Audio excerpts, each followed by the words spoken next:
비선 실세 최순실 게이트가 터지면서 박근혜 정부의 핵심 국정과제죠. 창조 경제도 몰락 위기를 겪고 있습니다. 이대건 기자입니다.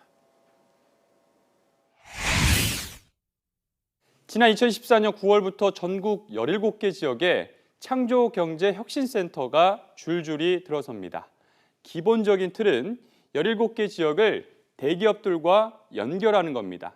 예를 들어 이렇습니다. 삼성은 대구와 경북에, 현대자동차는 광주에, 그리고 SK는 대전에 창조경제혁신센터를 만들고 운영하는 방식입니다.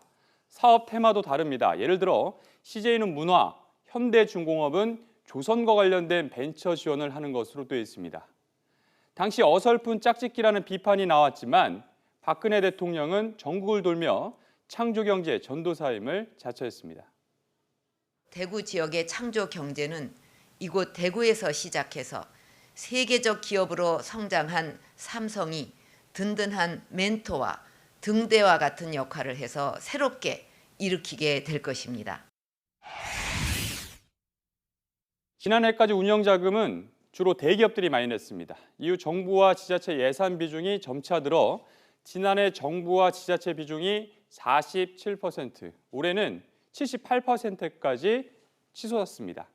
대기업이 정권 초기에 정부 입맛에 맞게 호흡을 맞추다 서서히 빠지고 지자체도 주저하는 모습입니다. 현재는 사실상 정부만 남아있다고도 볼 수 있습니다. 운영비 자체는 지난해 1,000억 원이 넘었는데 올해는 731억 원으로 줄었고 내년에는 정부가 편성한 472억 원이 정부입니다. 그런데 이마저도 야당에서 대거 삭감하겠다고 벼르고 있습니다.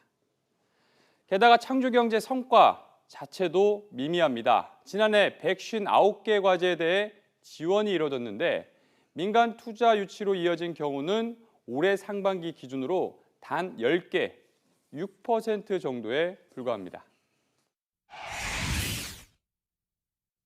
최순실 게이트가 터진 뒤 언론에서 공개했던 태블릿 PC에는 창조경제 관련 자료가 포함되어 있었습니다. 시행 전에 최 씨가 검토했다는 의미입니다. 그리고 문학의 황태자로 불리는 차은택 씨는 창조경제 추진단장을 맡았습니다. 애초 단장이 2명이었는데 대통령령까지 고쳐가며 차 씨를 단장에 앉혔다고 야당에서 주장하고 있습니다. 구속 기소된 안종범 전 청와대 수석은 창조경제 컨트롤타워 역할을 적극적으로 한 것으로 전해졌습니다.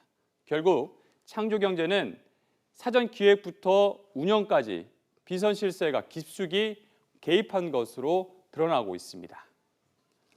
겉은 화려하지만 안을 들여다보면 속 빈 광정과 같은 모습. 창조경제는 지난 이명박 정부에서 추진했던 녹색성장과 같은 운명이 될 것이라는 암울한 전망까지 나오고 있습니다. YTN 이더훈입니다.